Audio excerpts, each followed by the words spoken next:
Welcome to the Prophecy Club. Today we're going to be talking about Daniel, chapter 1. Now, I realize that a lot of people aren't that interested in Bible prophecy. They would much rather hear about the news and current events and things like that.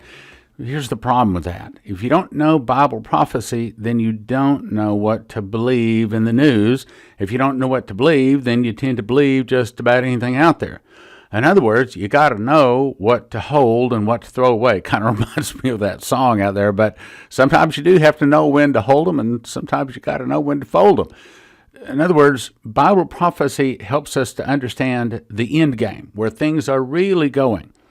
And there's some real important things to understand in Daniel chapter 1. Yes, I know the Daniel chapter 7 and some other versions. Matter of fact, Daniel chapter 2 is real important too, and we're going to get to that. However, what I've discovered is if you skip a part, then sometimes some small things are missed, and later on in the chapter or later on in other parts of the Bible, you miss an understanding because you missed a small part. Let me give you an example. Now, we know that one day Jesus is going to be crowned King of Kings and Lord of Lords. But in Revelation chapter 1, it gives one of Jesus' name is Prince of the Kings of the Earth. Now, most people you never hear people talk about Jesus as Prince of the Kings of the Earth. But when you understand that, Prince, well, a baby can be born a prince. But he has to grow up and be crowned King of Kings and Lord of Lords, as Jesus will be, or crowned King.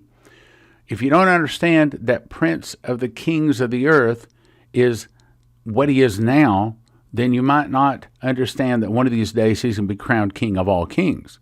In other words, sometimes a small thing becomes a really big thing if you miss it. So we're going to start with Daniel chapter 1, and we're going to go through several of them. I don't know how many of those chapters we're going to go through, but it's important. There's many, many small things in Daniel chapter 1 if we want to understand Bible prophecy that we have to know. So let's start there. We're going to start at Daniel chapter 1. Now you may be asking, you may be new to this. So you may be, and anytime you're going to be teaching Bible prophecy, everybody's going to be saying, who are you and why should I listen to you? So here are my credentials. Studying Bible prophecy 34 years, teaching it 30 years, radio and sometimes TV program on it.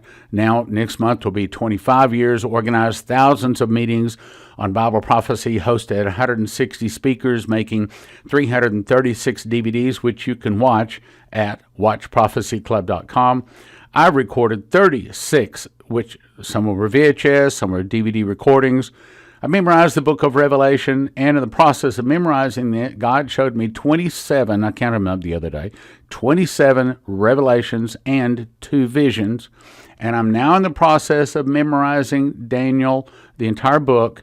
I'm about on Daniel chapter 5, but I've still got to go back and really do a lot more research and studying and memorizing to get them down to the level that they need to be for Daniel. However, I want to make a point, and that is so far in Daniel, I've not been giving any revelations, and I think I understand why, but we'll cover that another day. I think that there's a really, really big revelation coming for Daniel, but that's down the road. All right, so right now, and I know you may also be asking, well, if you memorize Revelation, why aren't you covering Revelation verse by verse instead of Daniel Revelation and Daniel verse by verse? And the answer is because I'm putting those revelations in the book, The Secret Door of Prophecy. And God's kind of laid on my heart that there's certain things that I need to put in the book and not release yet. Not because he didn't want them released, he wants people to all know that, but sometimes we got to read it rather than just hear it or see it in a DVD to get it. And the things in the book are so deep and so complicated and so important, sometimes it's more important to write them, and that's why I'm saving those for the book. All right, now, Daniel chapter 1. Before we start, let me make a point, because you may be saying, so why do we need to know about Daniel? I'll tell you real quick why you need to know about Daniel, because Daniel wasn't written for Daniel. It wasn't written for Daniel's time. It was written for us, for this generation, for the generation that will see Jesus return. And there's some real important lessons in Daniel. And here's my proof that it's really talking to this generation. It says, "But there is a God in heaven that revealeth secrets, and maketh known what shall be in the latter days." Another verse says, "What shall come to pass hereafter, in the latter time of their kingdom, in the latter days, for yet the vision is for many days. For the time appointed was long. Shut thou up the vision, for it shall be for many days." So Daniel is written for the last generation. I believe we're in the last generation. That means it's written for us, meaning this book was specifically written for us to read, know, and understand. Daniel chapter 1. It says, "In the 3rd year of the reign of Jehoiakim, king of Judah, came Nebuchadnezzar, king of Babylon, unto Jerusalem, and besieged it." Why is that verse important? If you read that on the surface, you don't see anything important. But I can tell you what's really important. What you don't understand is you read this from other parts in the Bible. King Jehoiakim, king of Judah, had been warned many, many times. Stop sinning, repent, get your nation to turn around. But he wouldn't listen. God sent several prophets, gave him several warnings. So consequently, God. You have to understand, Daniel says that God removeth kings and God setteth up kings. There's another place in the Old Testament where it says, "I kill, I make alive. I wound, I heal. And neither can anyone deliver out of my hand." So when there's another scripture that says, "Can evil come into a city and the hand of God not have done it?" So the trouble that's coming to America, and I'm going to have to say the trouble that comes to our family, to our finances, to our businesses, a lot of times it's not the devil. It's because we've succumbed to the devil, because we begun to sin, but it comes from God. Look at what happened here. Nebuchadnezzar, king of Babylon, came into Jerusalem and besieged it, and attacks it. And the Lord, look at those words, "and the Lord gave Jehoiakim, king of Judah, into his hand, and part of the vessels of the house of God." In other words, God allowed Nebuchadnezzar to take the things, the precious things, the holy things, out of the temple. Now, where's this happening? Well, let's look at that map a little closer. I've circled it. It happens in the land of Shinar. Today, that's the land of Iraq. And that's the reason I believe that the Antichrist in general is coming from that Iraq, Iran, Syria area. More specifically, I believe that the Antichrist will come from the specific area, what is today Syria or western Iraq. But let's go on. "And the king spake to Aspenaz, the master of the eunuchs, that he should bring certain of the children of Israel, out of the king's seed, out of the princes." Now, if you don't memorize it, sometimes you don't see some things. And as I memorized this, I saw 3 things in this verse, actually 4 things. One is, see, it says Aspenaz, master of the eunuchs. Daniel was a eunuch. In other words, as a boy, he was castrated. So what happened is, and if you go back into the other scriptures, there were times where Jeremiah warned the kings, if you do not repent and turn back to God, if you don't stop sinning, your children are going to be eunuchs in the land that God shall lead you. In other words, your children and your grandchildren will be eunuchs. What's a eunuch? Well, in common terminology today, that's one that has been castrated. Now, if a child is castrated before puberty, they become big and strong, and they use them to be soldiers. But they're very docile. If they're castrated after puberty, then they don't have any testosterone, and they become skinny as a rail. They absolutely cannot hold any muscles, kind of like maybe looking at a Michael Jackson. All right, he was emaciated, they said, when they picked him up at his death, meaning no muscles. Well, I'm not saying he was castrated. I don't know, but that's the kind of thing that does. And it means they can't have any children.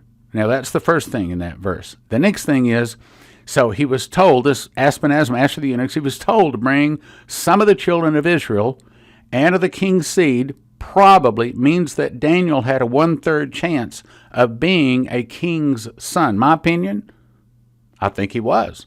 I think he was a king's son. And Daniel was eunuchized, or he was castrated for sins of his father.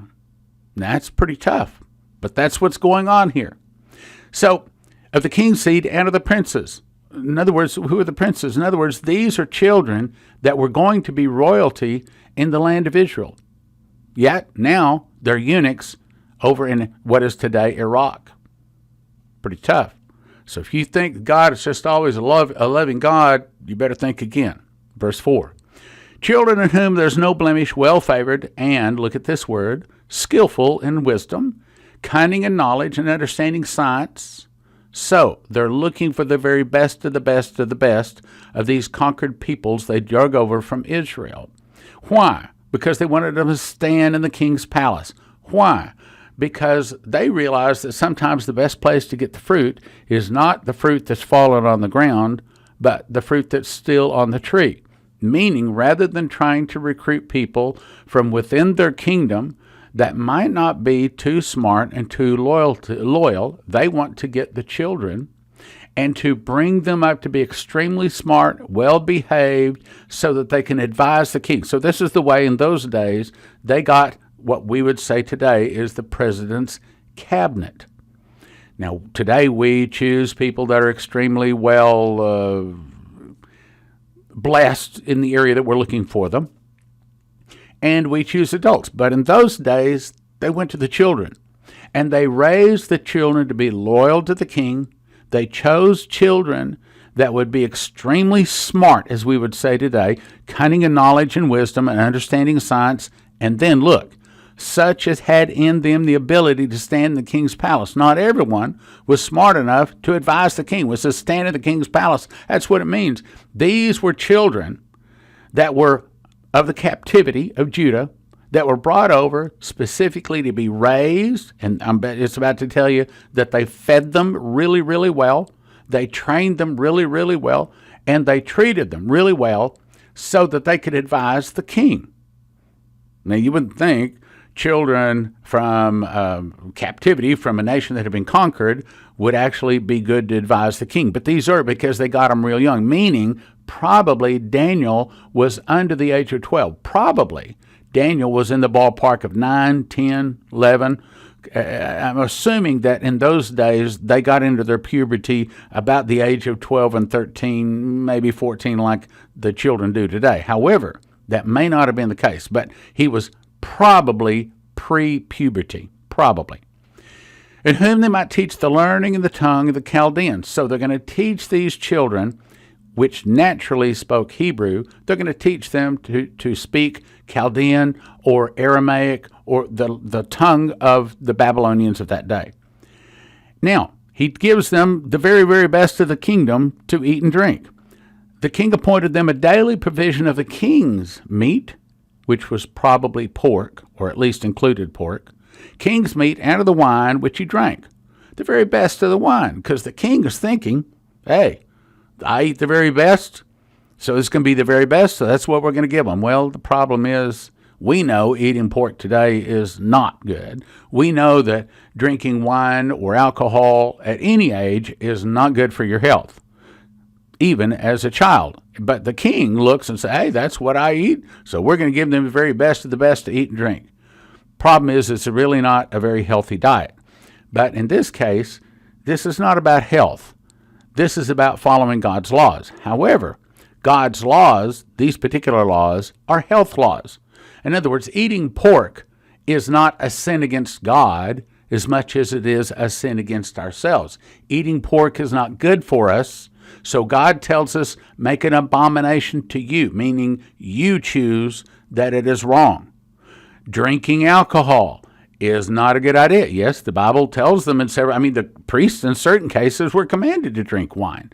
But we know if you go to the very, very healthiest diet, pork and alcohol are not going to be on it. They're going to tell you to avoid it.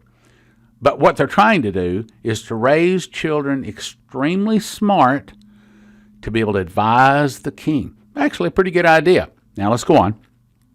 So the king appointed them a daily provision of the king's meat and the wine which he drank, nourishing them 3 years, that at the end thereof they might stand before the king. So they're going to teach them, they're going to nourish them 3 years, they're going to pick the best of them to advise the king. And now among these were the children of Judah, Daniel, Hananiah, Mishael, and Azariah. unto whom the prince of the eunuch gave names. So he changed the name. We see this, a lot of people, even in America, people come from other countries and they'll say, well, my name is, you're this long name, you can't even pronounce it.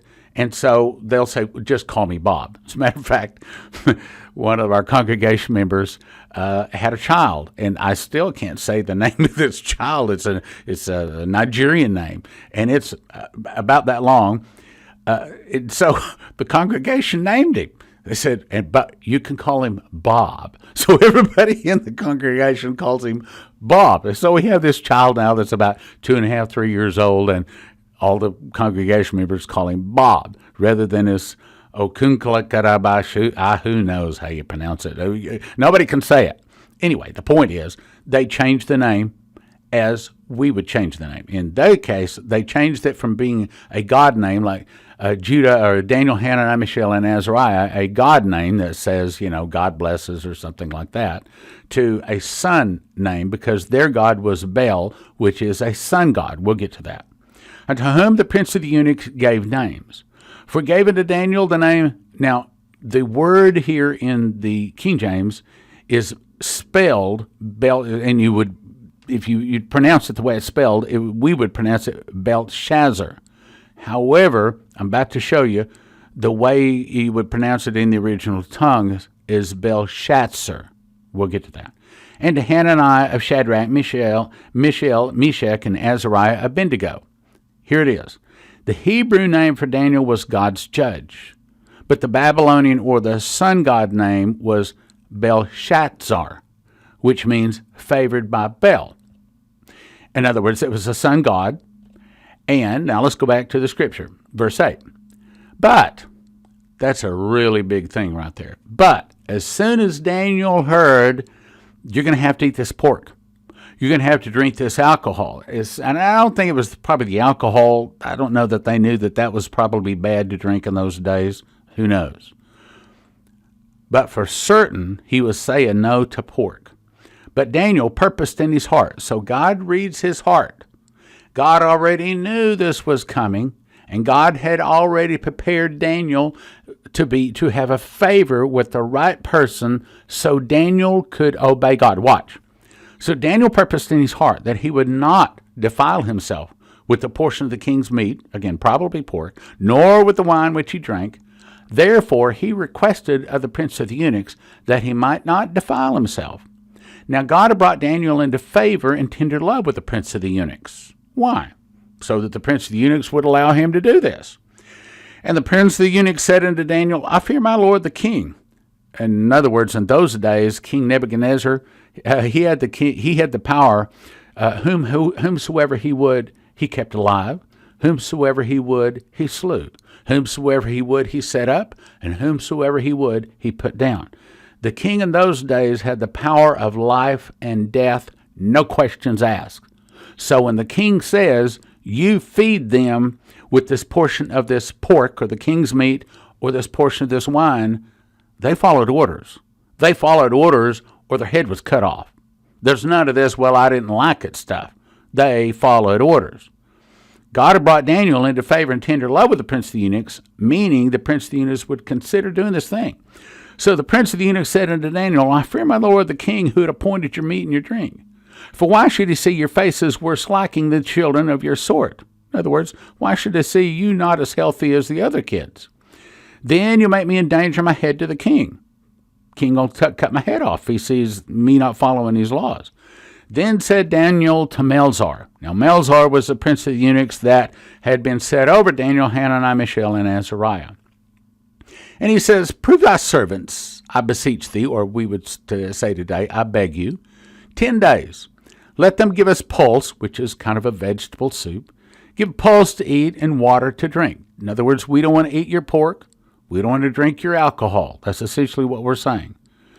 Instead, give us this vegetable soup to eat and water to drink. Then, after 10 days, let our faces or let our countenances be looked upon before thee, and the countenance of the children that eat the portion of the king's meat, and as thou seest, deal with thy servants. You be the judge, he's saying. So he consented to them in this matter, and proved them 10 days. At the end of the 10 days, their countenances, their appearance, appeared fairer and fatter in flesh than all the children which did eat the portion of the king's meat. Meaning, after eating vegetable soup and water for 10 days, they appeared better and fatter and healthier than the people been eating the pork and drinking the alcohol. Now, today, we understand that. But it was not about alcohol and pork. It was about following God's laws. How many of you understand that it's not the university, it's not the books that we get our wisdom from, but it is from our God? That's what it says here. So Melzar took away the portion of the meat and the wine which they should drink and gave them pulse or vegetable soup. As for these 4 children, this is their reward. Look at the reward. God gave them knowledge. That's not a small thing. Knowledge. God gave them knowledge and skill in all learning and wisdom. You have to understand that's a really big blessing. God gave them knowledge. Knowledge above books. Knowledge above the other people in the kingdom. God gave them knowledge and skill in all learning and wisdom. And Daniel had an extra blessing. Daniel had understanding in all visions and dreams. How would you like to have understanding in all visions and dreams? Not only to understand your visions and your dreams, but all the people round about you coming up to you, okay, I had a dream. I had a vision. Can you please explain to me? That's what Daniel was given in addition to the knowledge and skill in all learning and wisdom. Now, at the end of the day, as the king had said that he should bring them in, then the prince of the eunuchs brought them in before Nebuchadnezzar. In other words, want to try them out. Test and see. We fed you. We watered you for 3 years. We've trained you, taught you how to speak our language. We've given you a new name. We're trying to see if you can stand in the king's cabinet or advise the king in his cabinet. In those days, stand in the king's palace. So the king began to question them, communed with them. And among them all was found none like to Daniel, Hananiah, Mishael, and Azariah. It means all of the children of the kingdom of Babylon, all the children of other lands that they had conquered, who knows how many that was, as well as all of the other Israeli children. These 4 children was found to be the smartest. Now, not just a little smarter, watch. And in all matters of wisdom and understanding that the king inquired of them, he found them 10 times better. How'd you like to be 10 times smarter than all the other people round about you? Whatever business, whatever ministry you're in, how'd you like to be 10 times smarter? That's a big blessing. That's a big blessing. All matters of wisdom and understanding, the king inquired of them. He found them 10 times better than all, now look at this, the magicians, astrologers that were in his realm. Daniel continued even to the first king of Cyrus. Now, you see that last line? That's easy to slip past. But let me explain what that last line says. Daniel continued even to the first king of Cyrus. That means this king of Nebuchadnezzar, which would be replaced by his son, which would be replaced by Darius, which would be replaced by Cyrus. This is saying, Daniel, you're going to live a long time. You're going to outlive 4 kings. Why? Because Daniel purposed in his heart to follow the teachings of God. He might not have understood drinking alcohol is not good. He probably didn't understand that eating pork is not healthy. Today we understand that. He didn't understand that. What he knew was God said, don't eat it, don't drink it. Matter of fact, he might not have said the alcohol's even bad. Depends on which part, what time he was. Anyway, the point is, what he was doing is following God's laws. That's the point I'm trying to make. Now, I want to encourage you to get a couple of DVDs. I've made a DVD, and I made this several years ago, Revelation verse by verse. I cover every book in Revelation. It's 8 hours, 4 discs, 612 slides, 212 pictures, 10 charts. Go through every verse in Revelation. You want to understand Revelation? It starts here. And these are the topics that I cover. The message is 7 churches, the 4 horsemen, is Revelation layered or sequential? I can't tell you how many people make a big mistake thinking that the seals, the trumpets, and the vials play 1 through 21. They do not. Again, I explain that. However, I have one Revelation update on that. And also explain what is fallen. The day of the Lord, is that a year, a month, or one evening or morning? Who is the woman that rides the beast, and a whole lot of other stuff. Again, normally 8 hours, 4 DVDs. Valued at $120, we used to ask a gift of $75, but I'm going to beat that today. Now, what I've been teaching from are the very slides that I used to make this DVD, Daniel verse by verse. And this is the updated version, the 2.0. In other words, I've updated both of these. This one is 8 hours, 4 discs, 441 slides, 350 pictures, 53 maps, 18 charts.